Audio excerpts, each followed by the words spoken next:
ফ্যাসিবাদ বিরোধী গণঅভ্যুত্থানে মারাত্মক আহত মোহাম্মদ হাসানকে উন্নত চিকিৎসার জন্য থাইল্যান্ডে পাঠানো হয়েছে। মঙ্গলবার রাত 11টার দিকে ঢাকা থেকে এয়ার অ্যাম্বুলেন্সে তাকে থাইল্যান্ড পাঠানো হয়। এর আগে ঢাকার সম্মিলিত সামরিক হাসপাতাল সিএমএইচে ব্রিফিংয়ে চিকিৎসকরা জানান, 4 আগস্ট চট্টগ্রামের টাইগার পাস এলাকায় গুলি ও পিটুনিতে হাসান মস্তিষ্কে মারাত্মক আঘাত পান।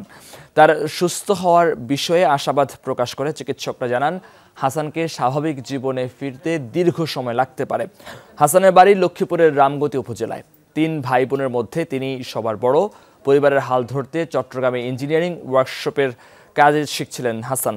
তার বন্ধু মোহাম্মদ জাকির বলেন, 4 আগস্ট পুলিশের গুলিতে আহত হওয়ার পর ছাত্রলীগের নেতাকর্মীরা হাসানকে নির্মমভাবে পেটায়। সেখান থেকে তাকে উদ্ধার করে চট্টগ্রাম মেডিকেল কলেজ হাসপাতালে ভর্তি করা হয়। পরে 3 সেপ্টেম্বর উন্নত চিকিৎসার জন্য আনা হয় ঢাকার সিএমএইচে। আমাদের মাঝে যে পেশেন্টগুলা আসছে এখানে, সবচেয়ে সিরিয়াস পেশেন্টগুলার মধ্যে উনি অন্যতম।